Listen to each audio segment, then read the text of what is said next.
आता आपण रावळपाड्यामध्ये आहोत. दहिसर मधलं हे ठिकाण आहे ईस्ट मध्ये. मला शोधता शोधता एक प्लेस दिसली आहे जी की शोरम्यासाठी खूप जास्त फेमस आहे. ओमीज किचन मध्ये आता आपण आलेलो आहोत. एका मराठी मुलाचं दुकान आहे. तो लेट्स गो. तो स्वतः मे बी शेफ आहे. त्यांनी इथे हे स्टार्ट केलेलं आहे. तर मला इच्छा आहे इथला शोरमा टेस्ट करायची. एक तर शोरमा खाण्यामध्ये ना थोडस एक तुम्हाला थोडासा हार्डवर्क करावा लागतो. हा जो कागद लावतात ना तो बाजूला तो फाडावा लागतो. तो सारखा सारखा फाडावा लागतो. तुम्हाला तो स्ट्रगल घ्यावाच लागणार. तर स्ट्रगल घेता घेता तुमच्या 140 रुपयामधले असे तुकडे पडणार चिकनचे. वेस्टेज जाणार. आणि त्याचं तुम्हाला ना म्हणजे जे कट्टर आहेत ना एकदम कट्टर चिकन मटन नॉनव्हेजचे फॅन्स आहेत ना ते सहन नाही करू शकत मित्रांनो. चिकनचा एक एक घास वेस्ट गेलेला आणि यांचा शॉर्मा हाय हाय हाय. तुम्ही जर दहिसर अशोकवन रावळपाडा या एरियामध्ये आहात आणि ओमीज बाईचा शॉर्मा ट्राय नाही केला मा कसम सांगतोय म्हणजे काय बोलतात ना म्हणजे मी एक्सप्लोरच करत होतो तुम्ही सांगितलेल्या गोष्टी पण त्यातून हा मला चुकून मिळाला. तुम्ही म्हटलं की देखा जाय तर मी रिव्ह्यूज मध्ये गेलो तर जवळजवळ चांगले रिव्ह्यूज होते. काही एक दोन रिव्ह्यूज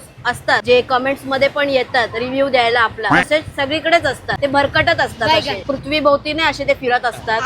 तसे ते प्रदक्षिणा घालत असतात. कधी तिकडे कधी इकडे कधी तिकडे कधी तिकडे. नाचरे मोरा त्यांचं चालू असतं. तसे एक दोन होते भरपूर लोक होते ज्यांनी चांगले रिव्ह्यूज दिले होते. म्हटलं की दोस्तों इधर आना चाहिए और शोरमा का लाभ उठाना चाहिए. हालांकि आपल्या प्रत्येक व्हिडिओ मध्ये शोरमा नसतो. नॉनव्हेज पदार्थ मी जास्त दाखवत नाही जे की मी आता सुरुवात करणार आहे हळूहळू दाखवायला. कारण बरेच लोक नॉनव्हेजची पण वाट बघत असतील की हा कधी दाखवतोय. तर हा पदार्थ तुमच्यासाठी आहे मित्रांनो. म्हणजे एखादी ग्रेव्ही असते ना ती चपाती ब्रेड मध्ये घेतली ना की पहिला आपला ते रस जातो ना आतमध्ये तो हा प्रकार आहे. बाप आहे हे म्हणजे मन जिंकलंय मित्रांनो माझं काय पण बोला.